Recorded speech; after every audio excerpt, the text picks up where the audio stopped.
Right. ఇప్పుడు వచ్చినటువంటి వార్తల అంశం సంబంధించి మనం చూసాం. ఇంకా దీనికి సంబంధించి విశ్లేషించడానికి మనతో పాటు బీఆర్ఎస్ నాయకులు రాకేష్ గారు ఉన్నారు. గుడ్ మార్నింగ్ రాకేష్ గారు. అలాగే ప్రముఖ రాజకీయ విశ్లేషకులు సీనియర్ జర్నలిస్టు విజయనారాయణ గారు ఉన్నారు. నమస్తే అండి విజయ్ గారు.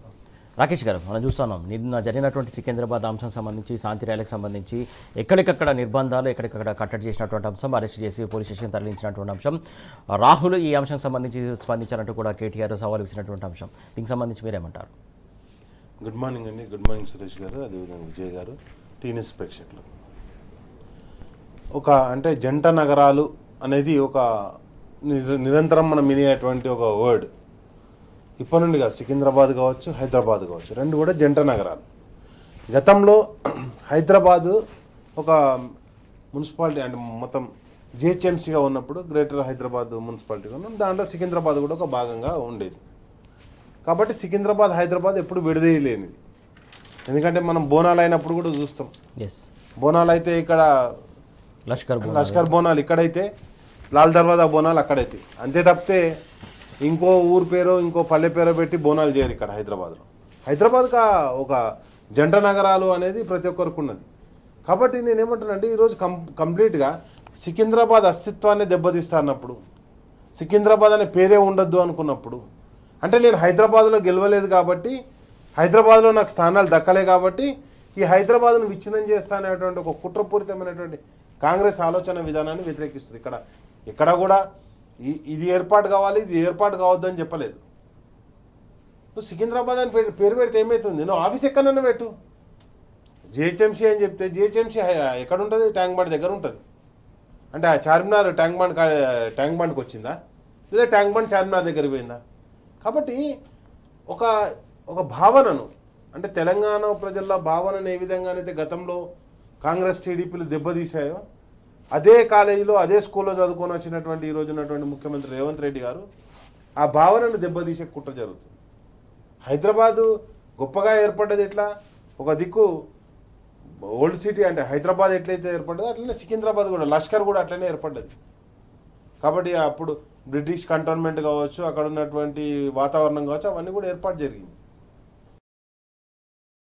సికింద్రాబాద్ ఇప్పుడు హైదరాబాద్ను 3గా విభజిస్తావా, 30గా విభజిస్తావా, నేను సీట్లో కూర్చున్నా కాబట్టి ఏదైనా చేస్తా. ఇప్పుడు మొన్న సిద్దిపేట జిల్లాను మార్చేస్తాను ఒక మంత్రి మాట్లాడతాడు, అసలు జిల్లా లేకుండా చేస్తాను ఇంకో మంత్రి మాట్లాడతాడు. ముఖ్యమంత్రి గారేమో జిల్లాలను మొత్తం, ఆల్రెడీ జిల్లాలు ఏర్పడ్డాయి, మెడికల్ కాలేజీలు వచ్చినాయి, కలెక్టరేట్లు కట్టిర్రు, ఎస్పీ ఆఫీసులు వచ్చినాయి, అన్నీ వచ్చిన తర్వాత ఈయన వచ్చిన తర్వాత చేస్తున్న పని నిన్న కేటీఆర్ గారు స్పష్టంగా చెప్పారు. ఆయన ఇచ్చినటువంటి హామీల గురించి మాట్లాడలేదు. 6 హామీలు, మహిళలకు పైసలు ఇస్తాను, లేదా రైతులకు. ఇప్పుడు రైతుల పరిస్థితి ఏందండి? యూరియా బస్తాలు దొరుకుతారు. రోజు డైవర్షన్ పాలిటిక్స్ చేయాలి.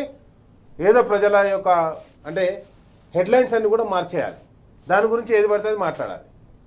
ఇప్పుడు నువ్వు ఏదైతే అన్నావో జిల్లాల విభజన, ఇప్పుడు ఆయన రాగానే ఏం చేసిండు? టీఎస్ఎన్ ఉన్నదాన్ని టీజీఎన్ చేసిండు, యాదాద్రిని యాదగిరిగుట్ట చేసిండు. అంటే పేర్లు మార్చుకుంటా, నేనేం చార్మినార్ తీసేస్తా, కాకతీయ కళాతోరణం తీసేస్తా, ఉంచేస్తా, తుంచేస్తా, తొక్కేస్తా, నరికేస్తా, పీకేస్తా, ఇవే మాటలు తప్పితే ఇంకోటి లేవు ఆయనకు. ఇప్పుడు ఆయన నెక్స్ట్ వచ్చేసి వాళ్ళు అడిగింది ఏంది? ఆల్రెడీ పోలీసు వాళ్ళు పర్మిషన్ ఇచ్చారు శాంతి ర్యాలీకి. అన్ని పార్టీలు, ఒక పార్టీ కాదు, అన్ని పార్టీలు పాల్గొంటాయి శాంతి ర్యాలీలో. నిన్న వచ్చిన ప్రజలందరూ కూడా అన్ని వివిధ ప్రాంతాలకు సంబంధించినటువంటి అందరు ప్రజలు కూడా రావడం జరిగింది. వాళ్ళు వచ్చిన తర్వాత వాళ్ళు అడుగుతుంది ఏంది? మా సికింద్రాబాద్ను మాకు ఏర్పాటు చేయండి, మున్సిపల్ కార్పొరేషన్ ఏర్పాటు చేయండి.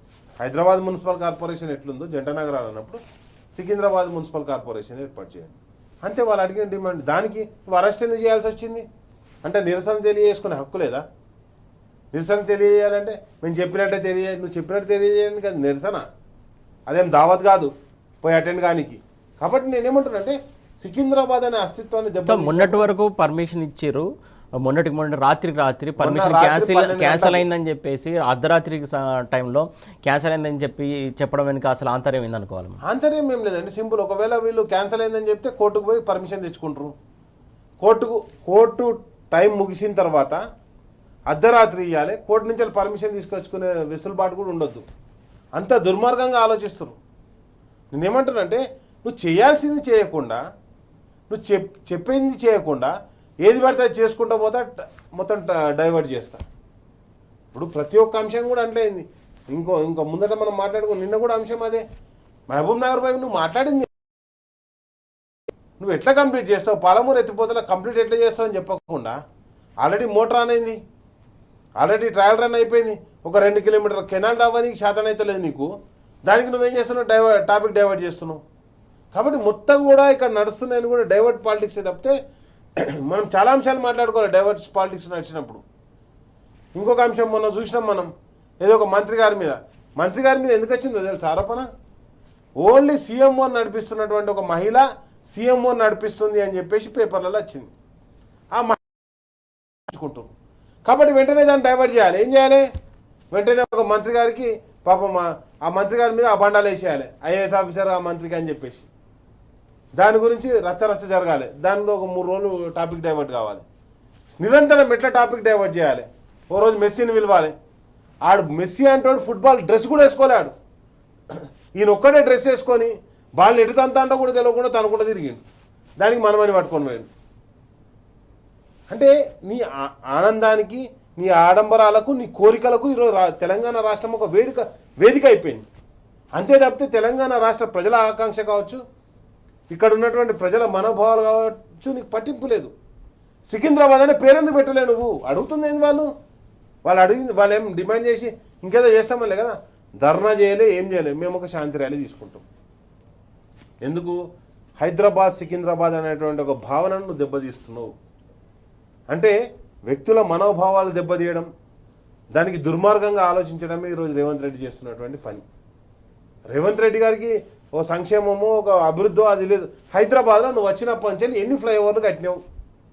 ఇప్పుడు కంటోన్మెంట్ నుంచి వెళ్ళి కంటోన్మెంట్ ఎంత జిహెచ్ఎంసీకి హ్యాండ్ ఓవర్ చేసుకుంటున్నావు కదా, మరి చేసుకున్న తర్వాత అక్కడికి ఫ్లైఓవర్ కడతాన్నావు కదా, 2 ఏళ్ళు అవుతుంది. ఏమైంది నీ ఒక పిల్లర్ అన్న పడ్డదా? ఈ మేడ్చల్ రూట్లో ఫ్లైఓవర్ అవుతుంది, దాని పరిస్థితి ఏంది? ఉప్పల్ రోడ్లో ఫ్లైఓవర్ అవుతుంది, దాని పరిస్థితి ఏంది? ఈయననాట ఆడికి పోయి ఏది మహబూబ్ నగర్ పోయి ఎంపీని పట్టుకొని పోయి నేను ఇన్స్టిట్యూషన్ పట్టుకొస్తా అంటాడు. ఐఐటికి, ఐటీఐకి, IIITకి తేడా తెలియని ముఖ్యమంత్రి మన ముఖ్యమంత్రి. ఇంకేమనంటే నాకు ఇంగ్లీష్ రాదంటాడు, అది ఉస్మానియా యూనివర్సిటీకి పోయి. కాబట్టి ఆయన ఎప్పుడు కూడా నిరంతరం ఒక మంచి పని ద్వారా కేసీఆర్ గారు చేసినటువంటి మంచి చెడ్డ పనుల ద్వారా, ఆయన ఇచ్చే స్పీచ్ల ద్వారా ప్రజల్లో ఉండడానికి మంచి అయితేంది చెడు అయితేంది, రావణుని ఎన్నిసార్లు తలుచుకుంటారు, రావణుని అన్నిసార్లు తలుచుకుంటారు అన్నట్టు ఈయన ఆ రావణుని వేషం కట్టిండు. ఎప్పుడు చూడు ఏదో ఒక తీటమాట మాట్లాడాలి, మీడియాలో ఉండాలి, గంటకు తప్పితే ఇంకోటి చేసేది ఏం లేదు. కాబట్టి ఈయన చేస్తున్న పనులేంది. ఇప్పుడు ఒక సంక్షేమ పథకం గురించి డిక్లేర్ చేయి, మిషన్ భాగీరథ నీళ్ళు ఇవ్వండి నేను ఓట్లాడుగా అని చెప్పేసి కేసీఆర్ గారికి ఛాలెంజ్ చేశారు. నువ్వు కూడా ఒక పని చెప్పి దాని గురించి ఛాలెంజ్ చేయి. రైతు బంధు వేయలే ఇప్పటివరకు, డిసెంబర్లో పడాల్సిన రైతు బంధు ఇగో నెక్స్ట్ ఇంకొక 15 రోజులు అయితే ఫిబ్రవరి వస్తుంది. నువ్వు ఇంతవరకు రైతు బంధు వేయలే, వేస్తావా అయ్యేవో తెలియదు. సర్పంచ్ ఎలక్షన్ ఉన్నప్పుడు రైతు బంధు చేస్తాడు, మున్సిపల్ ఎలక్షన్ రాగానే రైతు బంధు బంద్ చేస్తాడు.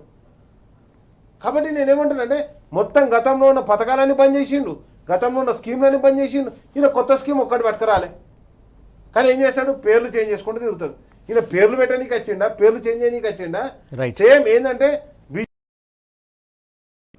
ఏది మేము ఈ ఊరు పేరు ఆ ఊరుగా మారుస్తాం, నిజామాబాద్ పేరు ఇంకోటి మారుస్తాం, లేదా హైదరాబాద్ పేరు ఇంకోటిగా మారుస్తాం అని చెప్పేసి వీళ్ళన్ని ఊర్ల పేర్లు చేంజ్ చేసుకుంటూ తిరుగుతారు కదా. ఈయన అదే మెంటాలిటీతో ఉన్నాడు. కాంగ్రెస్ పార్టీలు ఉన్నా కానీ బీజేపీ పార్టీ ఎట్లా ఆలోచిస్తుందో అట్లనే ఈయన కూడా ఆలోచించి ఏం చేస్తారంటే ఊర్ల పేర్లు మార్చుకుంటూ తిరుగుతాడు తప్పితే అభివృద్ధి గురించి ఎక్కడ కూడా చెప్పారు. రైట్. మొత్తానికి తెలంగాణ అస్తిత్వాన్ని దెబ్బతీయడానికే కాంగ్రెస్ పార్టీ పూనుకున్నది. ముఖ్యంగా దాంట్లో రేవంత్ రెడ్డి పావుగా మారారు. ఏదైతే బీజేపీ ఆడిస్తున్నటువంటి ఆటలో భాగంగా ఉన్నారని చెప్పేసి రాకేష్ గారు ఆరోపిస్తున్నటువంటి అంశం. ఇప్పుడు ఒక షార్ట్ బ్రేక్ తీసుకుందాం, బ్రేక్ తర్వాత డిస్కషన్ కంటిన్యూ చేద్దాం.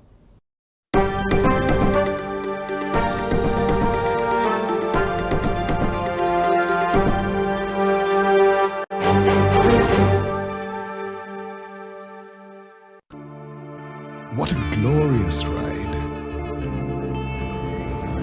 విజయ్ గారు, ప్రధానంగా జంట నగరాలు ఏదైతే హైదరాబాద్ సికింద్రాబాద్ అంశం సంబంధించి జంట నగరాల అస్తిత్వం దెబ్బతీయడానికి కాంగ్రెస్ పార్టీ ఒక కుట్ర పూనుకున్నదని చెప్పేసి అందరూ ఆరోపిస్తున్నటువంటి అంశం. దీనికి సంబంధించి మీరేమంటారు? అదే జరుగుతుంది.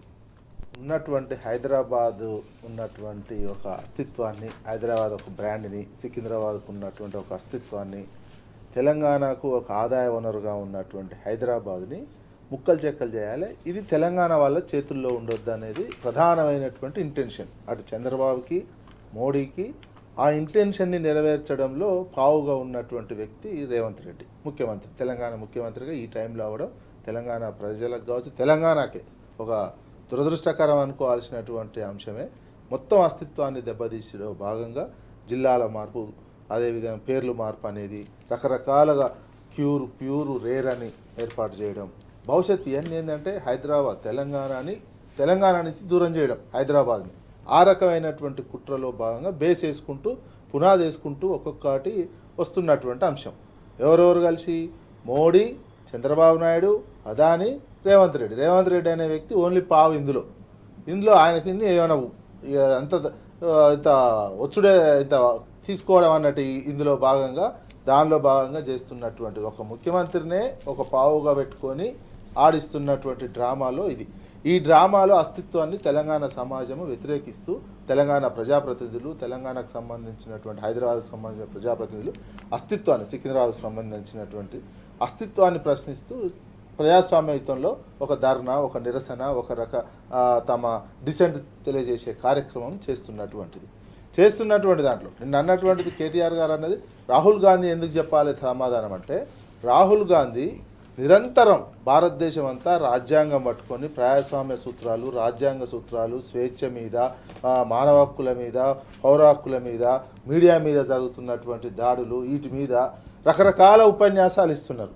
అటువంటి సమయంలో ఇక్కడ కాంగ్రెస్ పరిపాలిస్తున్నటువంటి రాష్ట్రంలో ఆయన హెడ్గా ఉన్నటువంటిది, ఆయన మొత్తం హెడ్ అంటే అధ్యక్షుడు కాకుండా పార్లమెంటరీ పార్టీ నేత, ఆయన చుట్టే రాజకీయం నడుస్తుంది వాళ్ళ పార్టీలో అయినటువంటి నేపథ్యంలో ఒక అస్తిత్వం కోసం నిరసన ర్యాలీ చెప్తే కూడా ఎందుకు పోలీసులను పార్టీ ఆఫీస్ దాటకుండా ర్యాలీ ఎందుకు చేయనిస్తలేరు? దీనికి సమాధానం రాహుల్ గాంధీ ఇవ్వాలి. బీజేపీ కంటే హీనంగానే వ్యవహరిస్తున్నారు కదా. బీజేపీ మోడీ కంటే ఒక అప్రజాస్వామికమైనటువంటి వాతావరణం దేశవ్యాప్తంగా మోడీ చేస్తున్నారని అనిపిస్తున్నారు. అంతకంటే ఎక్కువ మీరు చేస్తున్నది ఇక్కడ ఉన్నటువంటి మీ ముఖ్యమంత్రి చేస్తున్నారు. దీనికి రాహుల్ గాంధీ సమాధానం చెప్పాలి. ప్రజాస్వామ్యం, స్వేచ్ఛ, మాట్లాడే హక్కు, నిరసన తెలిపే హక్కు, కనీసం ఒక నిరసన పర్మిషన్ ఇచ్చి కూడా, పోలీసులు పర్మిషన్ ఇచ్చిన తర్వాత కూడా మళ్ళా నిరసన ర్యాలీని అడ్డుకోవడం అంటే ఇదే ప్రజాస్వామిక సూత్రాలు, ఇదెక్కడి స్వేచ్ఛ, ఇదెక్కడి స్వతంత్ర భారతదేశము? ఇది సేమ్ ఒక ఎమర్జెన్సీ తరానే కనిపిస్తుంది కదా. ఇందిరాగాంధీ పెట్టిన తర్వాత ఎమర్జెన్సీ ఏ రకమైన పెట్టి అప్పుడు కూడా తెలంగాణ ఉన్నటువంటి నాయకుల మీద ఈ రకమైనటువంటి దమనకాండని, ఈ రకమైనటువంటి నీతినే అంతకంటే వివరించినటువంటి దమన నీతిని వివరించిన ఇందిరాగాంధీ, అది కూడా కాంగ్రెస్ గవర్నమెంట్ అంతకంటే అయినాక ఇప్పుడు కాంగ్రెస్ దేశవ్యాప్తంగా చెప్తున్న నీతి సూత్రాల కంటే ఎక్కువగా ఇక్కడ ఒక నిజంగానే కాంగ్రెస్ గవర్నమెంట్ స్వేచ్ఛ లేకుండా కాంగ్రెస్ ముఖ్యమంత్రిలాగా కాకుండా మోడీ ముఖ్యమంత్రిలాగా వ్యవహరిస్తూ ఈ రకమైనటువంటి అప్రజాస్వామిక చర్యలకు పాల్పడుతున్నటువంటిగా నిరసన తెలిపే హక్కు కూడా కల్పించినటువంటి దానికి రాహుల్ గాంధీ సమాధానం చెప్పాలి. మొన్న ఇది ఒక్కటి కదా. ఎమర్జెన్సీ మీడియా మీద చూసినట్టయితే మన అరెస్టుకు సంబంధించిన జర్నలిస్టులకు సంబంధించిన టీవీ ఛానల్కి సంబంధించిన దాంట్లో కూడా ఈ రకమైనటువంటి పాత్ర. ఇక్కడ ఏమైంది? ఇప్పుడు భయపెట్టడం, ప్రజాస్వామ్య సూత్రాలు చెప్తున్న రాహుల్ గాంధీ మీరు పరిపాలిస్తున్నటువంటి రేవంత్ రెడ్డి ముఖ్యమంత్రి నాయకత్వంలో ఉన్నటువంటి రాష్ట్రంలో అధికారంలో ఏ రకంగా ప్రజాస్వామ్య విలువలు నశించిపోయినాయి, కునారిల్లిపోయినాయి. జర్నలిస్టులను ప్రధానమైనటువంటి ఒక మీడియా ఛానల్లో పనిచేస్తున్నటువంటి జర్నలిస్టులను అరెస్ట్ చేసినటువంటి తీరు కావచ్చు, వాళ్ళని ఎయిర్పోర్ట్లలో పట్టుకొని రావడం, వాళ్ళు రావడం అనేది సజ్జనార్ చెప్తున్నటువంటి చట్టం గిట్టం అని చెప్తుంటే వాళ్ళు ఏమైనా పారిపోతున్నారా? వాళ్ళు ఏమన్నా వాళ్ళు ఏమైనా దొంగలా లేకపోతే టెర్రరిస్టులా? ఆ రకంగా ట్రీట్ చేసినటువంటి సిచ్యువేషన్ అంటే ఏ రకమైనటువంటి ప్రజాస్వామ్య వ్యవస్థలోకి వెళ్ళిపోతున్నాము. మీరు 7వ హామీ అన్నటువంటి దానిలో కూడా చూసుకున్నటువంటి మొత్తం అంటే దేశంలో ప్రజాస్వామ్యం ఈ రకమైనటువంటి మోడీకి 60 ఏళ్ళు పరిపాలించినటువంటి కాంగ్రెస్ పార్టీ మోడీకి ఒక రకమైనటువంటి ప్రజాస్వామ్య వారసత్వం అందిస్తే అందులో ఆయన నెక్స్ట్ లెవెల్ పోయి మొత్తం అణిచేస్తున్నటువంటిది. ఇప్పుడు ఇక్కడనే నెక్స్ట్ లెవెల్లో కూడా వీళ్ళే అందిస్తున్నారు. నెక్స్ట్ లెవెల్లో కూడా ఇక్కడ ప్రజాస్వామ్యం ఏ రకంగా కూనీ చేయొచ్చు, ఇంతవరకు లేనటువంటి అర్ధరాత్రి పట్టుకుపోయే జర్నలిస్టులు అంటే ఇందిరాగాంధీ ఎమర్జెన్సీ విధించినప్పుడు మాత్రమే అర్ధరాత్రి జర్నలిస్టులను పట్టుకుపోయినటువంటి సిచ్యువేషన్ ఉన్నది. ఇక్కడ కూడా అదే సిచ్యువేషన్, అంతకంటే ఘోరమైనటువంటి సిచ్యువేషన్. ఇప్పుడు అప్పుడైనా కనీసం ఆ ఎడిటర్ల స్థాయి వరకన్నా పోయినటువంటి సిచ్యువేషన్ ఉంది ఇందిరాగాంధీ పేపర్ అటువంటి సిచ్యువేషన్. ఇక్కడ మామూలు సాధారణ వర్కింగ్ జర్నలిస్టులనే పట్టుకొని పోయేటువంటి, అంటే పెద్దవాళ్ళని ఏం చేయలేనటువంటి సిచ్యువేషన్. ఈరోజు ఇంకో కొన్ని పత్రికల్లో వచ్చినటువంటి చూస్తే ముఖ్యమంత్రికి ఏం సంబంధం లేదని అంటున్నారు, ఆఫీసర్లే సిట్ నిర్ణయం తీసుకున్నారని చెప్తున్నటువంటి పలుకులలో రాస్తున్నటువంటి చూస్తుంటే ఇంకా ముఖ్యమంత్రి ఎందుకంటే అసలు తెలంగాణకు ముఖ్యమంత్రి అనే వ్యక్తే లేడు. ముఖ్యమంత్రి కాదు మరి ఎట్లా నిర్ణయాలు తీసుకుంటాడు? హోంమంత్రి ఆదేశాల మేరకు తీసుకుంటారు కదా, హోంమంత్రి శాఖ ఎవరి దగ్గర ఉంది? మరి దీని మీద ఇప్పుడు అదే ఈ సాక్ష్యం పెట్టాలి కదా, ముఖ్యమంత్రి సంబంధం లేదు, ముఖ్యమంత్రే లేదని ఒక పత్రిక రాసిన తర్వాత మరి ఇప్పుడు ఏం చేయాలి? తెలంగాణకు ముఖ్యమంత్రే లేడు, సిట్ అనేది కూడా ముఖ్యమంత్రి తెలియకుండా వేసుకునేటువంటి పరిస్థితి వచ్చింది అంటే ఈ రాష్ట్రంలో ప్రభుత్వం ఉందా, పాలన ఉందా, ఎవరు పరిపాలిస్తున్నారు ఏంటి? అసలు ఇక్కడ తెలంగాణకు ముఖ్యమంత్రి అనే వ్యక్తే లేనట్టు కూడా మొత్తం ఉమ్మడి ఆంధ్రప్రదేశ్లో ఉన్నటువంటి ముఖ్యమంత్రి ఉన్నటువంటి విధంగానే చంద్రబాబు నాయుడు వ్యవహరిస్తున్నా అనేది కనిపిస్తుంది. ఇక్కడ మొత్తం మోడీయే నడుపుతున్నట్టు కనిపిస్తుంది. మరి ఇంకెందుకండి ఉన్నటువంటి దగ్గర పత్రిక వాళ్ళ జేబులో ఉన్నటువంటి చెప్తున్నటువంటి దాంట్లోనే ముఖ్యమంత్రి తెలియదు ఇవన్నీ, అందులో కూడా రాశారు ఒక ఐఏఎస్ ఆఫీసర్కి సంబంధించిన నిద్ర మాత్రాలు మింగి దానికి ఆధారం ఉందా? మరి అది కూడా ఇప్పుడు చేయాలి కదా, ఐఏఎస్ ఆఫీసర్లకు సంబంధించినటువంటి అంశం. అంతకుముందు కూడా వీళ్ళే రాసినటువంటిది, మంత్రులు ఐఏఎస్ ఆఫీసర్లు, మహిళా ఐఏఎస్ ఆఫీసర్లను ఇంటికి పిలిపించుకుంటున్నారు అనేటువంటి అంశం అప్పుడే ఆధారం ఉందనేది ఉన్నది. ఇవన్నీ ఒక రకమైనటువంటి వర్గ రాజకీయాలు చేసే విధంగా, తెలంగాణలో లేనటువంటి ఒక కొత్త సంస్కృతి, కుల రాజకీయాలు తీసుకొచ్చే విధంగా ఈ రకమైనటువంటి వాతావరణాన్ని ఇక్కడ ఉన్నటువంటి ముఖ్యమంత్రి ఏర్పాటు చేస్తూ తెలంగాణ అస్తిత్వాన్ని కావచ్చు, తెలంగాణ ప్రజలను గందరగోళపరిచి అభివృద్ధి నిరోధకంగా మాట్లాడుతూ ఈయనే నా శత్రువులు అభివృద్ధి నిరోధకులే అంటే ముందు అభివృద్ధి నిరోధకంగానే ఒక ముఖ్యమంత్రి అభివృద్ధి నిరోధకంగా వ్యవహరిస్తున్నటువంటి సిచ్యువేషన్ కనిపిస్తుంది కదా. వచ్చిన కాంచి రాష్ట్ర ఆదాయాన్ని కూడా పెంచలేకపోయినటువంటిది మీ విధానాలతోటి, ఉన్న ఆదాయాన్ని తగ్గించేసినటువంటి సిచ్యువేషన్ కనిపిస్తుంది.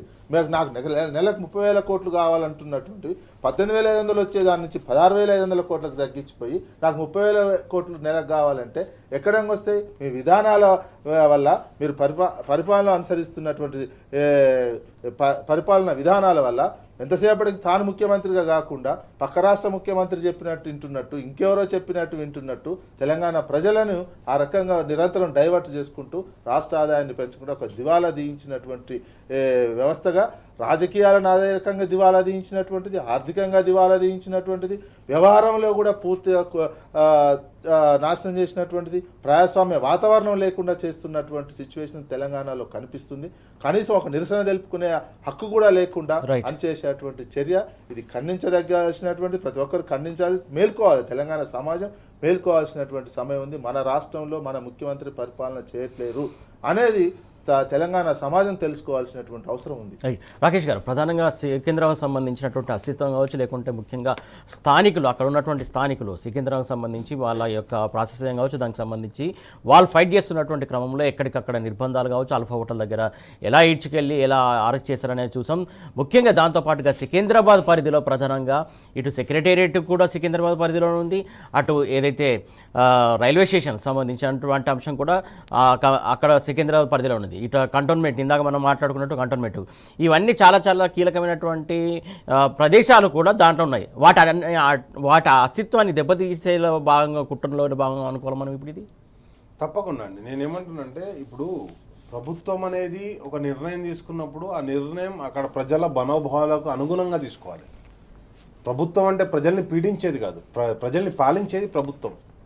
కాబట్టి ఈ ప్రజాపీడనలో భాగంగానే ఈ నిర్ణయాలు తీసుకోవడం జరిగింది. కాబట్టి తప్పకుండా ఇక్కడ జరుగుతున్నటువంటి అంశాలు ఏవైతే ఉన్నాయో, ఈ జిల్లాల పునర్వ్యవస్థీకరణ కావచ్చు, లేకపోతే సికింద్రాబాదు మున్సిపాలిటీ ఏర్పాటు చేయకపోవడం కావచ్చు, ఇవన్నీ కూడా ప్రజలకు వ్యతిరేకంగా తీసుకోవడం జరిగింది. ఇప్పుడు ప్రజల దగ్గర నుంచి డిమాండ్ వస్తున్నాయి కదా, ఇక్కడ స్పష్టంగా ఒకటి కనిపిస్తుందండి. పక్క రాష్ట్రంలో చంద్రబాబు నాయుడు గారు ఏ విధంగానైతే జిల్లాల పునర్విభజన అని చెప్పేసి జిల్లాల పేర్లు మార్పులు, జిల్లాల కేంద్రాల మార్పులు చేస్తుండో అదే కార్యక్రమం ఇక్కడ చేపట్టడం జరిగింది. కాబట్టి గురు శిష్యుల అనుబంధం ఇక్కడ స్పష్టంగా కనిపిస్తుంది మనకు. ఇక్కడ ఇంకొకటి నెక్స్ట్ వచ్చేసి వెంటనే బీజేపీ పార్టీ ఏమంటుంది, అసలు బీఆర్ఎస్ పార్టీ ముక్కలైపోతుంది అంటది, కాంగ్రెస్ పార్టీ కూడా. అంటే ఇద్దరు కలిసి మాట్లాడుతున్నట్టుగా, ఇద్దరు కలిసి కూడగలుపుకొని ఇద్దరు కూడా బీఆర్ఎస్ పార్టీని దెబ్బతీసే విధంగా. అదేవిధంగా తెలంగాణ అస్తిత్వాన్ని దెబ్బతీసే విధంగా. ఎందుకు మరి సికింద్రాబాద్ ఎంపీగా ఉన్నటువంటి కిషన్ రెడ్డి గారు ఒక స్టేట్మెంట్ ఇవ్వరు, ఒక మాట ఎందుకు మాట్లాడు? నిన్న మీటింగ్ జరిగింది కదా, ఎట్లా పెట్టావు నా సికింద్రాబాద్ నా జోన్ ఎట్లా పెట్టావు అని చెప్పేసి అడగా నీకు చేత కాదా? మరి నువ్వు దేనికి ఎంపీగా ఉన్నావు, దేనికి ఎక్కడి నుంచి కేంద్ర మంత్రిగా చేస్తున్నావు? కాబట్టి ఇక్కడ మీరు చూడండి, మన జర్నలిస్టుల మీద దాడులు జరిగితే బీజేపీ పార్టీ ఒక మాట మాట్లాడదు. సికింద్రాబాద్ గురించి నిన్న పోరాటం జరుగుతుంటే సికింద్రాబాద్ ఎంపీగా ఉంటాడు, కేంద్ర మంత్రిగా ఉంటాడు, ఒక మాట మాట్లాడు. ఇక నువ్వు దేనికి మాట్లాడతావు? పాలమూరు ఎత్తిపోతల గురించి మాట్లాడు, కాళేశ్వరం ప్రాజెక్టు గురించి మాట్లాడు, ప్రజలకు వస్తున్న ప్రజల హామీల గురించి నిన్న గంత పెద్ద మీటింగ్ అయింది బీజేపీ వాళ్ళది. ప్రజలకు ఇచ్చిన హామీల గురించి ఒక్క మాటన మాట్లాడిరా? కాంగ్రెస్ని ఒక్క మాటన అన్నారా? ఎంతసేపు బీఆర్ఎస్ పార్టీ మీద, రాష్ట్ర అధ్యక్షుడు కూడా బీఆర్ఎస్ పార్టీ మీదనే మాట్లాడతాడు. మనం పాలకపక్షమా ప్రతిపక్షమా అర్థం కాని పరిస్థితిలో మా బీఆర్ఎస్ పార్టీ ఉంది. ప్రతి ఒక్కదానికి బీఆర్ఎస్ పార్టీనే ఏళ్ళు చూపిస్తే మరి మీరేం చేస్తారు? కాంగ్రెస్ పార్టీని ఎందుకు ప్రశ్నించట్లేదు? అంటే కాంగ్రెస్ పార్టీ అనేది, కాంగ్రెస్ పార్టీ ముఖ్యమంత్రిగా వ్యవహరిస్తున్నటువంటి వ్యక్తి బీజేపీ పార్టీకి సరెండర్ అయ్యిండు. ఇద్దరు కలిసికట్టుగా ఇక్కడ రాజకీయాలు చేస్తూ ఉంటారు. మీరు చూడండి, ఎప్పుడైనా ఏదైనా సంక్షోభం వచ్చినప్పుడు, ఏదైనా ఒక వార్త వచ్చినప్పుడు హైడ్రా గురించి మాట్లాడగానే వెంటనే పార్టీకి సంబంధించినటువంటి ఎంపీలు బండి సంజయ్ గారు, రఘునందన్ రావు గారు అందరు ముందర గురికొస్తారు. మన పాలమూరు ఎత్తిపోతల గురించి మాట్లాడగానే డీకే అరుణ గారు వచ్చారు. అరే మరి ప్రాజెక్ట్ ఎందుకు కంప్లీట్ చేశామని ప్రశ్నించలే. గత హాయంలో పోదాంపా, కెమెరాలు పట్టుకొని ఏడేడికి పోదాంపా, మనం ఎక్కడెక్కడ మొత్తం వర్క్ అయిపోయిందే కాలేదో మనం చూపిస్తాం పాటికి పోయి. కాబట్టి ఇవన్నీ అంశాలు ఏంటంటే స్పష్టంగా ఒక కుట్రపూరితంగా బీఆర్ఎస్ పార్టీ మీద, కేసీఆర్ గారి మీద జరుగుతున్నటువంటి దాడిగానే మనం గమనించాలి. అందుకే నేను కేటీఆర్ గారు ప్రశ్నించడం జరిగింది.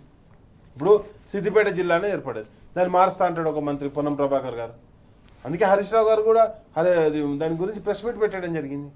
నేనేమంటానంటే కేటీఆర్ గారు నిరంతరం ప్రజల్లో ఉండి, నిన్న జరిగింది ఏంటండి, కేటీఆర్ గారిని అరెస్ట్ చేయడానికి భవన్ దగ్గరికి పోలీసులు ఎందుకు వచ్చారు? నిన్న ఆ ర్యాలీలో శాంతి ర్యాలీలో కూడా పాల్గొనద్దా? మరి దేంట్లో పాల్గొనాలి? అంటే ప్రతిపక్ష నాయకుడిగా ఏం చేయాలి? లఘుచర్లకు పోవద్దంటావు, కంచగచ్చిపోలికి పోవద్దంటావు, హైడ్రా దగ్గరికి పోవద్దంటావు, మూసీ దగ్గరికి పోవద్దంటావు, శాంతి ర్యాలీకి పోవద్దంటావు. మరి దేనికి పోవాలి? ఇప్పుడు కేటీఆర్ గారు మా వర్కింగ్ ప్రెసిడెంట్, ఆయనే కదా మా పార్టీ ప్రెసిడెంట్. ఇప్పుడు ఆయన నడిపిస్తుండు కాబట్టి ఒక పార్టీ ఏ కార్యక్రమం తీసుకుని ఆయన ముందుంటాడు. ప్రజల్లో అంటే ప్రతిపక్ష పార్టీగా ప్రజలకు నష్టం కష్టం జరిగినప్పుడు వాళ్ళతో కలిసి నడవాల్సిన బాధ్యత నా మీద ఉంటుంది అని చెప్పేసి కేటీఆర్ గారు స్పష్టంగా పోతా అంటే ర్యాలీకి అరెస్ట్ చేస్తారు. దానికి కేటీఆర్ గారు స్పష్టంగా చెప్పారు, సరే నువ్వు ర్యాలీని అడ్డుకోగలుగుతావు కానీ ప్రజాస్వామ్య విలువల్ని అడ్డుకోలేవు, ప్రజాస్వామ్యాన్ని అడ్డుకోలేవు, కాబట్టి తప్పకుండా రేపు రాబోయే కాలంలో కోర్టు నుంచి అనుమతి తీసుకుంటాం, దాని ర్యాలీ నిర్వహిస్తామని చెప్పేసి కూడా ప్రకటించడం జరిగింది. కాబట్టి నిజంగా ప్రజల్లో నిరంతరం ఉంటూ పోరాటం చేస్తున్నటువంటి నాయకులు ఆ రోజు అంటే పాలకపక్షంగా ఉన్నప్పుడు కూడా వీళ్ళు ఇదే కొన్ని పచ్చ మీడియా పత్రికలు ఏం చేసినాయి, ఏదో కేసీఆర్ గారు కేటీఆర్ నిన్న కూడా మాట్లాడతాడు. నేనేమంటానంటే నీకు ప్రజలకు అందేటువంటి సంక్షేమ పథకాలు, అది రైతు బంధు కావచ్చు, రైతు బీమా కావచ్చు, కళ్యాణ్ లక్ష్మి కావచ్చు, షాదీ ముబారక్ కావచ్చు, లేకపోతే కేసీఆర్ కిట్ కావచ్చు, అమ్మాయి పుడితే 13,000 అబ్బాయి పుడితే 12,000 కావచ్చు, లేకపోతే రైతులకు నిరంతరం 24 గంటల కరెంటు కావచ్చు, మిషన్ భాగీరథల మంచినీళ్ళు కావచ్చు, కాళేశ్వరం నీళ్లు కావచ్చు, ఇటు పాలమూరు ఎత్తిపోతల ప్రాజెక్టు కావచ్చు, ప్రతి ఒక్కటి ప్రజల్లో నిరంతరం అంటే ఇప్పుడు నాయకుడు అనేవారు, ముఖ్యమంత్రి అనేవారు రాష్ట్రానికి నిర్మించడానికి కావాల్సినటువంటి ఆలోచన విధానంతో ఉండాలి. నువ్వు వచ్చిన తర్వాత ఏమైంది? ఏ ఊర్లోనైనా మీ ఊరు తీసుకో, మా ఊరు తీసుకో, మా పెద్దపల్లి జిల్లా కేంద్రంగా ఏర్పడంగానే అక్కడ ఏమైంది? ఒక అద్భుతమైనటువంటి వికాసం వెరిసిల్లింది. గతంలో పక్కపంటున్నటువంటి పల్లె రంగంపల్లి కావచ్చు, లేకపోతే మన బందంపల్లి కావచ్చు, ఇవన్నీ కూడా పెద్దపల్లి కలిసిపోయినాయి. ఒక రియల్ ఎస్టేట్ వెంచర్ లేని, అదేవిధంగా అక్కడ చాలామంది స్థిర నివాసం ఏర్పరచుకున్నారు. ఎవరైతే గోదావరిలో సింగరేణి రిటైర్మెంట్ ఉంటారో రిటైర్డ్ అయిన, ఎందుకంటే సింగరేణిలో పనిచేసే వాళ్ళంతా మ్యాక్సిమం కూడా మా పెద్దపల్లి ప్రాంతానికి సంబంధించిన వాళ్ళు ఉంటారు, ఎందుకంటే బొగ్గుబాయిలు పక్కనే ఉన్నాయి కాబట్టి నేనేమంటాను, అందరూ వచ్చి స్థిర నివాసం ఏర్పరచుకున్నారు. అక్కడ అద్భుతమైనటువంటి నాగరికత విరిసిల్లింది. అలాంటిది నువ్వేం చేసినావు? ఈరోజు రియల్ ఎస్టేట్ మొత్తం కూడా అక్కడ కాదు, హైదరాబాద్ చుట్టుపక్కల కావచ్చు, ఎక్కడ తీసుకున్నా కానీ భయంకరంగా పడిపోయింది. జిఎస్టీ పడిపోయింది. ఇప్పుడు నిజంగానే జిఎస్టీతో చూడొచ్చు కదా మనం.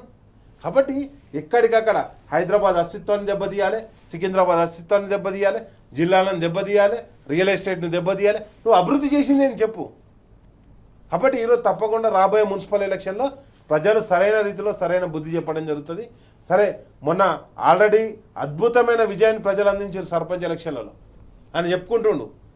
60% కాదు కదా, 50% కూడా గెలవలేదు. మొత్తం డిక్లేర్ చేయమని ఇప్పుడు యునానిమస్ ప్రకటించిన నీ ఎందుకైతాయి? నీ పార్టీలో గుంజుగా చేంజ్ చేసుకునే కాదు కదా. కాబట్టి నేనేమంటానంటే ఈరోజు బీఆర్ఎస్ పార్టీ 45 to 50% ఆఫ్ సర్పంచులు గెలుచుకున్నారు. దానికి బెస్ట్ ఎగ్జాంపుల్ ఆయన జిల్లాలో నాగర్ కర్నూలు జిల్లా పోదాంపా, 50% సర్పంచులు మన నాగర్ కర్నూలు జిల్లాలో బీఆర్ఎస్ పార్టీ గెలుచుకున్నది. ఆడికేసి బీజేపీలోకి పోయినా కాంగ్రెస్ ఎవరు ఎటుపోయినా కానీ ప్రజలు తీర్పునిచ్చేసారు. వాళ్ళు ప్రజలు ఆలోచించుకుంటారు. ఎందుకంటే ఈయన ఇచ్చినటువంటి అబద్ధపు హామీలతోటి, అబద్ధపు ఏదైతే వాగ్దానాలతోటి ప్రజలు నమ్మించగలిగిండు. కానీ పనులకు వచ్చేసరికి అంతకుముందు ఏమని ఛాలెంజ్ చేసిండండి కేసీఆర్, మీరు రెండు పంటలకు రైతు బంధు 2 పంటలకు ఎందుకు ఇస్తావు, 3 పంటలకి అన్నాడు. ఈయన 1 పంటకు కూడా ఇస్తలేడు. కాబట్టి ఇవన్నీ ప్రజలు గమనిస్తారు. తప్పకుండా రాబోయే కాలంలో ప్రజలు తీర్పునివ్వడం జరుగుతుంది. తెలంగాణ అనేది అద్భుతమైనటువంటి చైతన్యవంతమైనటువంటి ప్రాంతం. అది నిజాం రజాకారులా కావచ్చు, లేకపోతే ఇక్కడ పెత్తందారి వ్యవస్థ కావచ్చు, వ్యతిరేకంగా పోరాటం చేసినటువంటి గడ్డ ఈ తెలంగాణ గడ్డ. కాబట్టి నిరంతరం ఆలోచించుకుంటారు. కేసీఆర్ గారు లాంటి నాయకుడు ఉన్న రోజు వాళ్ళు ప్రశాంతంగా ఇళ్లలో నిద్రపోయారు. ఈరోజు ఏంటంటే పరిస్థితి హైదరాబాద్లో ఫ్రిడ్జ్లు పేలిపోతున్నాయి, టీవీలు పేలిపోతున్నాయి. ఎందుకంటే పవర్ ఫ్లక్చుయేషన్ అవుతుంది, మొత్తం పవర్ పోతుంది, ట్రాన్స్ఫార్మర్లు కాలిపోతున్నాయి ఊర్లలో పోతే. ఎందుకు అంటే నీకు ఎక్కడ కూడా దేని మీద కూడా ఒక సరైనటువంటి కాన్సన్ట్రేషన్ నువ్వు రోజు చేస్తున్న పని ఏంటంటే రియల్ ఎస్టేట్ పని చేస్తున్నావు. 4 సిటీలో జాగాలు ఎట్లా అమ్ముకోవాలి.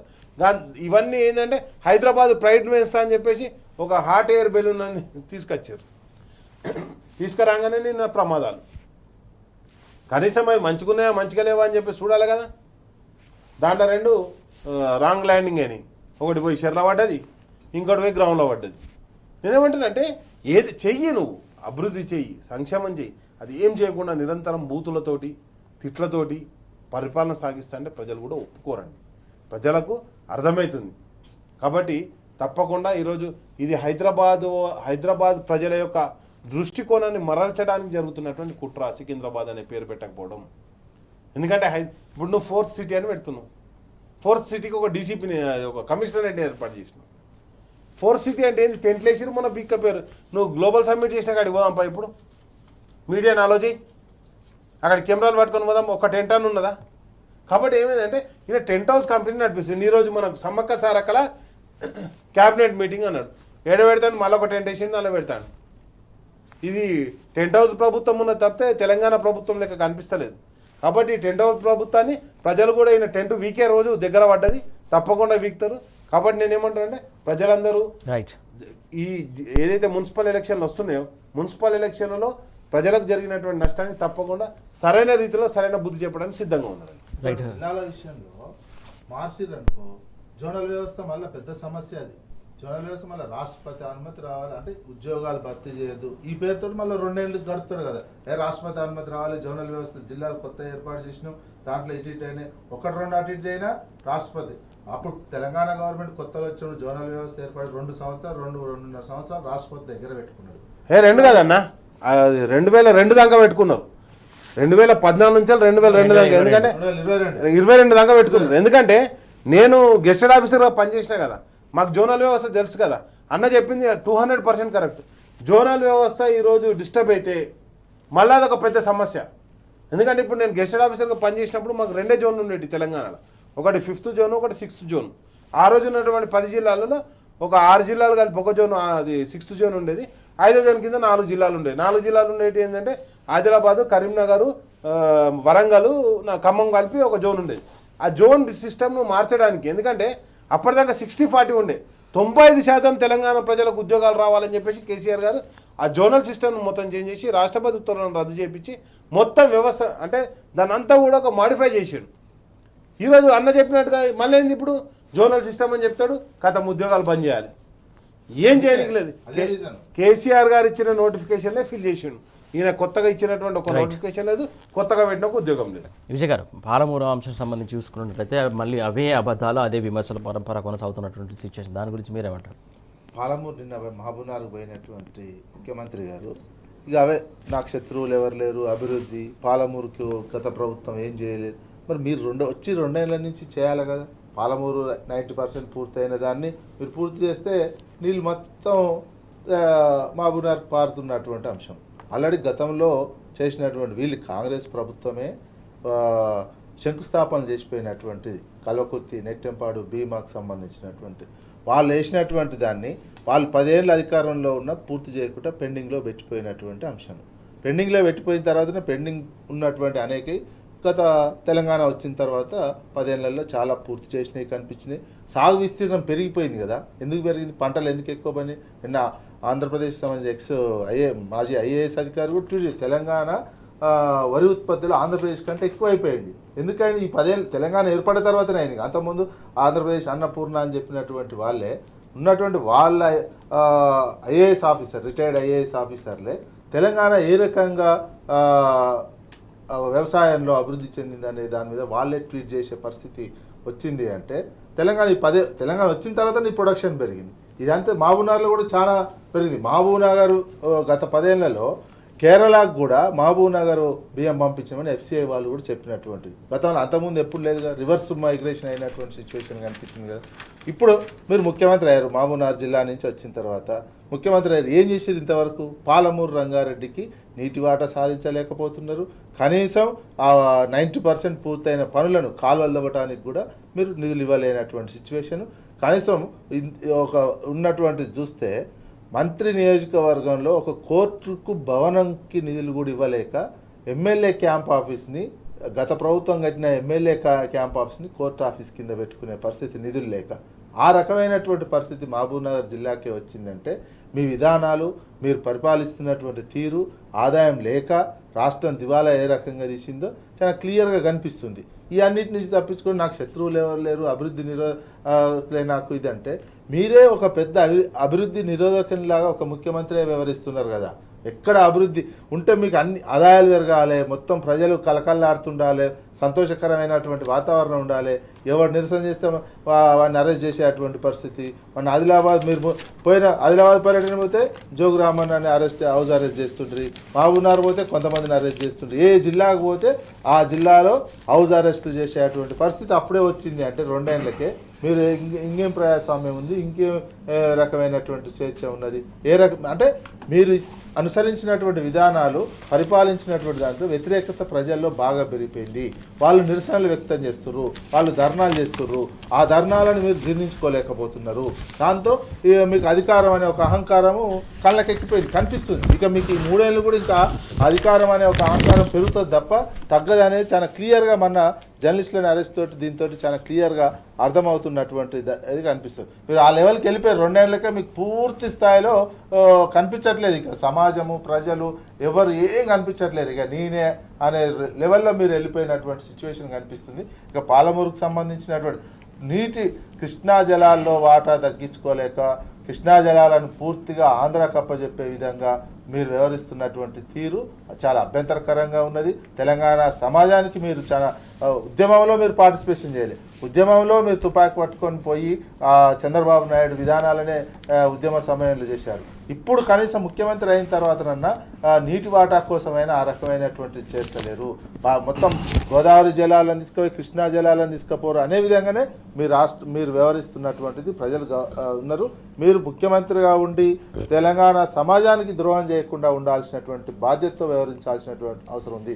ద్రోహ చింతనతో నీటి హక్కులు కూడా కోల్పోయే విధంగా ముఖ్యంగా పాలమూరు రంగారెడ్డి సంబంధించినటువంటి ప్రాజెక్టు పూర్తి చేసే విధంగా చేయాలి. తెలంగాణ ఆదాయాలను పెంచే విధంగా మీ పరిపాలన ఉండాలి తప్ప నిరంతరం టాపిక్ డైవర్ట్ ఇష్యూస్ డైవర్ట్ చేసే విధంగా బూతులు తిట్టుకుంటూ పరిపాలన చేస్తే ప్రజలు హర్షించారు. ఏదైతే ప్రాజెక్టుల అంశం సంబంధించి మనం చూసుకున్నట్టయితే ప్రధానంగా అవే మాటలు, ఏదైతే పాలమూరు రంగారెడ్డి అంశం కావచ్చు, లేకుంటే కొన్ని చెక్ డ్యాంలో కూర్చున్నటువంటి అంశం, అలాగే ఇసుక దందా అంశం కావచ్చు, లేకుంటే యాసంగికి సంబంధించినటువంటి పంట బీమాకు సంబంధించిన అంశం కావచ్చు, ఇవన్నీ చూస్తూ ఉంటే ఓవరాల్గా ఏమనిపిస్తుంది కాంగ్రెస్ సర్కారు టైంలో? అంటే కేసీఆర్ గారు ఉన్నప్పుడు ప్రతి ప్రాజెక్టు దగ్గర ఉన్నటువంటి ప్రాజెక్టు అంటే సమ్మక్క సారక్క బ్యారేజ్ అని, లేకపోతే కాళేశ్వరం బ్యారేజ్ అని, లేకపోతే అన్నపూర్ణ బ్యారేజ్ అని, రాజరాజేశ్వర బ్యారేజ్ అని, అంటే డ్యామ్ అని, అంటే ప్రతి ఒక్క దానికి మా నార్లాపూర్ దానికి అంజనాద్రి అని చెప్పేసి, అంజనగిరి అని చెప్పేసి, అంటే పేర్లు వెంకటాద్రి అని చెప్పేసి ప్రతి ఒక్క దానికి కూడా దేవుని పేర్లు పెట్టుకుంటూ ముందుకు తీసుకుపోయినటువంటి పరిస్థితి. అంటే ఆ దేవుళ్ళ యొక్క ఆశీర్వాదంతో తెలంగాణ ప్రజలు సుభిక్షంగా ఉండాలి, మనం ఏ దేవుళ్ళని అయితే పూజిస్తామో ఆ దేవుళ్ళు మనల్ని కాపాడుతుండాలి, ఆ ప్రాజెక్టులన్నీ త్వరగా నిర్మాణం కావాలని చెప్పేసి వాటన్నిటికి కూడా ప్రతి ఒక్క దానికి కూడా ఆ ప్రాంతంలో ఉన్నటువంటి ఏవైతే ఉంటాయో మల్లన్న సాగర్ కావచ్చు, లేకపోతే కొండపోచమ్మ కావచ్చు, ఆ ప్రాంతంలో పూజించుకుంటున్నటువంటి దేవతల పేర్లు పెడుతూ ప్రాజెక్టులను ముందు తీసుకెళ్ళి ఎక్కడ కూడా రాజకీయ నాయకుల పేర్లు లేకపోతే ఇంకెవరో బతికున్న వాళ్ళ పేర్లు జరిగిపోయిన వాళ్ళ పేర్లు పెట్టలేదు. కాబట్టి నేను ఏమంటానంటే ఒక ప్రణాళికాబద్ధంగా కేసీఆర్ గారు తీసుకుపోవడం జరిగింది. ఈరోజు కాంగ్రెస్ పార్టీ వచ్చిన తర్వాత అన్ని పేర్లు చేంజ్ చేసాడు. ఎవరో ఒకరు వాళ్ళ పేరు వీళ్ళ పేరు పెట్టాలి, వాటిని అన్నిటి మార్పులు చేర్పులు చేస్తూ ఒక్క ప్రాజెక్టు కూడా ఇంతవరకు తట్టడం మట్టెత్తలే, ఇంతవరకు ఒక ప్రాజెక్ట్ కూడా ముందుకు పోలే. దాన్ని తీసుకపోకుండా దాన్ని నాశనం చేసే పరిస్థితి. అదంతా ఒక ఎత్తు అయితే నేను ఒక గమ్మత్తైన విషయం ఏంటంటే మనం నమస్తే తెలంగాణలో చూస్తున్నాం, ఇది యాదగిరీశుని యొక్క విగ్రహాన్ని సీటు బెల్ట్ పెట్టుకొని విదేశాలలో తిరుగుతారు. అంటే అది ఎటు తీసుకుపోతారు అసలు ఆధ్యాత్మికను. మొన్న ఒక ప్రశ్న కూడా అడిగిండు ఒక ఎంపీ గారు, ఏమని అడిగిండు, నువ్వు అంతా హిందూ దేవుళ్ళ మీద ఓట్లు ఎందుకు పెట్టుకుంటాను, మిగతా దేవుళ్ళు ఎందుకు లేరు నీకు? ఓట్లు అడిగేటప్పుడేమో మీరు ముస్లిం అయితే కాంగ్రెస్కి వేయాలి లేకపోతే లేదని చెప్పినటువంటి వాళ్ళు మీరు ఎందుకు ఓట్లు పెట్టుకుంటారని చెప్పేసి కూడా ప్రశ్నించారు. కాబట్టి ఇప్పుడు ఈరోజు ఏమైపోయిందంటే మొత్తం ప్రాజెక్టుల నిర్మాణం పక్కన పెడితే ఏదైతే యాదగిరీశుని విదేశాల్లో కళ్యాణోత్సవాలు జరగని, కానీ అది ఎవరు పెట్టుకోవాలి, ఎవరి ఒళ్ళో ఉండాలి దేవుడు? ఉత్సవ విగ్రహాలను ఎవరికి పడితే వాళ్ళకి ఇచ్చేసి సీటు బెల్ట్ పెట్టుకొని తిప్పుతారా? నేనేమంటానంటే ఎంత అపచారం చేస్తున్నారంటే దానికి స్థానికంగా ఉన్నటువంటి ఎమ్మెల్యే, అక్కడ విప్పుగా ఉన్నటువంటి ఎమ్మెల్యే దానికి సపోర్ట్ చేస్తుండు. మొత్తం కూడా అక్రమాలకు పాల్పడుతున్నారు. దేవుని పేరు మీద దందాలు చేస్తారా అండి? గతంలో ఎవరైతే దందాలు చేశారో కనుమరుగైపోయారు. నేనేమంటానంటే ఈరోజు జరుగుతున్నది అదే.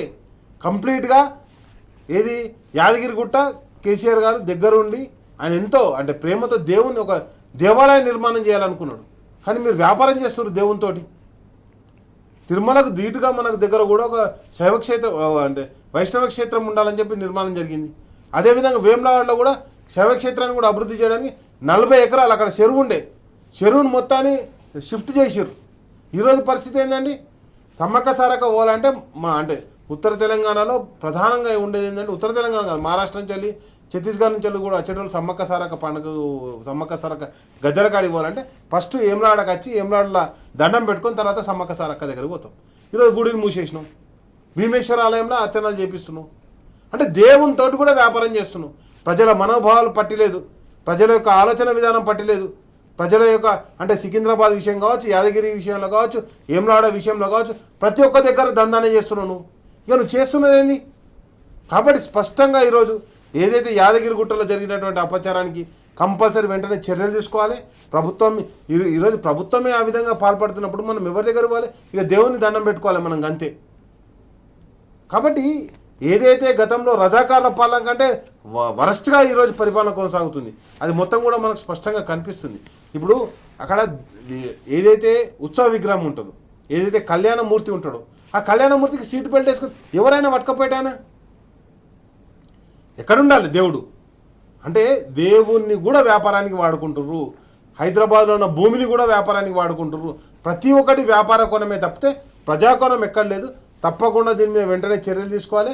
వేములవాడ గుళ్ళో కూడా కైంకర్యాలు జరగట్లేదు, వేములవాడ కూడా చాలా అపచారం జరుగుతుంది. కాబట్టి ఇవన్నీ కూడా అంటే ఇప్పుడు సమ్మక్క సారక్క పోయే ప్రతి ఒక్కరు కూడా గమనిస్తారు. గతంలో కేసీఆర్ ఉన్నప్పుడు ఎట్లుండే, ఈరోజు ఎట్లయిపోయింది. కాబట్టి ఇవన్నీ కూడా ప్రజలు గమనించడం జరుగుతుంది. అదేవిధంగా సమ్మక్క సారక్క దగ్గర ఇంతవరకు ఏర్పాట్లు జరగాలి, కానీ నేను టెంట్లు వేసుకొని ఇప్పుడు నువ్వే టెంట్ వేసుకొని అక్కడ ప్రెస్ క్యాబినెట్ పెట్టుకుంటున్నావు అంటే మరి ప్రజలకు ఏం నీడ కల్పించినావు అన్నట్టు నువ్వు. గతంలో ఏదైతే గద్దెల చుట్టూ ఫెన్సింగ్ ఉంటే అది మంచిగా ఉండే, ఏంటంటే బెల్లం ఇసిరేసిన బంగారం ఇసిరేసినప్పుడు సమ్మక్క సారక్కకు ప్రతి ఒక్కరు మొక్కుకుంటారు, నా ఎత్తు బంగారం ఇస్తా అంటే అక్కడ బంగారం అంటే మనం బెల్లం ఇవ్వడం జరుగుతుంది. అవి ఇసిరేసినప్పుడు తలగద్దని చెప్పేసి దానికి రక్షణ తీసుకున్నావు. నువ్వేం లేదు 4 రాళ్ళు నిలబెట్టినావు, ఇదే సమ్మక్క సారక్కకు పునర్జీవన్ అంటే ఏందన్నట్టు. అది భక్తులకు సౌకర్యాలు కల్పిస్తున్నాం, బాత్రూమ్లు కడుతున్నాం, లేకపోతే స్థానాలు కడుతున్నాం, మహిళలు దుస్తులు మార్చు, ఇవేం లేవు. టెండర్ల గురించి పంచాయతీ, 2 మంత్రులు కొట్లాడుకుంటారు టెండర్ల గురించి. డైరెక్ట్ ఆ మహిళా మంత్రి ఎండోమెంట్ మంత్రి ఇంటి మీదకి పోలీసు వాళ్ళని పంపిస్తారు, ఒక బీసీ మహిళా మంత్రి మీదకి పంపించిన తర్వాత ఏమైంది, మళ్ళీ మేమంతా మాట్లాడుకున్నాం, అడ్జస్ట్ అయింది, కాంప్రమైజ్ అయింది. ఏం మాట్లాడుకున్నారు అంటే సమ్మక్క సారక్క ఉత్సవం చేద్దాం అనుకుంటారా, చేద్దాం అనుకుంటారా? కనీసం రోడ్లు వెడల్పు చేయాలి. గతంలో అక్కడ మంత్రిగా ఇప్పుడు అక్కడ మంత్రి ఉన్న సీతక్క అని ఆమె అనసూయ అమ్మ, ఆమె ఏం చేసింది, ఇగో ఇసుక లారీలు అన్నీ పోతానే అంటుంది. ఈరోజు ఇసుక లారీలతో యాక్సిడెంట్లు అవుతున్నాయి ఆడ. మరి నువ్వెందుకు ఆపుతలేవు? ఒక 40 రోజులు ఇసుక దందా ఆపుకుంటే తిప్పలేస్తుంది మీకు ప్రభుత్వానికి. అంటే మీరు దందాల ప్రభుత్వం ఏది? దేవునితోటి దందానే, భూములతోటి దందానే, జిల్లాలతోటి దందానే. ప్రతి ఒక్కరు కూడా వ్యాపార కోణం తప్పితే ప్రజాకోణం ఎక్కడ కూడా కనిపించట్లేదు. కాబట్టి వెంటనే ఈరోజు మనకు జరగబోయే, అంటే ఈ మంత్ ఎండింగ్లో జరుగుతుంది సమ్మక్క సారక్క, ఆడ ఫెసిలిటీస్ ఏర్పాటు చేయాలి. మంత్రివర్గానికే దిక్కు లేదంటే ముఖ్యమంత్రి పోతేనే టెంట్లలో కూర్చుంటానంటే ఇంకా ఆడ ఏం దిక్కున్నది అన్నట్టు. కాబట్టి అవి కూడా ఏర్పాటు చేయాలి. అదేవిధంగా యాదగిరిగుట్టలో జరుగుతున్న అపచారాలన్నీ తొలగించాలి. అదేవిధంగా వేములవాడలో అధికార పక్షం కబంధాలలో చిక్కుకున్నటువంటి రాజరాజేశ్వర స్వామిని రక్షించుకోవాల్సిన బాధ్యత కూడా మన మీద ఉన్నది. కాబట్టి ఇవన్నీ కూడా ప్రజలు గమనించడం జరుగుతుంది. రైట్, థ్యాంక్ యూ అండి రాకేష్ గారు, థ్యాంక్ యూ అండి, థ్యాంక్ యూ విజయ్ గారు, థ్యాంక్ యూ సో మచ్. మొత్తానికి చూస్తున్నాం కదా, అయితే పరిపాలనకు సంబంధించి అనుభవ రాహిత్యంతో ఇలా ఇష్టానుసారంగా వ్యవహరిస్తున్నారు. ఈ రానున్న 3 సంవత్సరాలైనా ప్రజల కోసం సేవ చేయాలని చెప్పేసి వారు కోరుతున్నటువంటి అంశం ఇది. వాటి వార్తలు వాస్తవాలు. Keep watching tea news.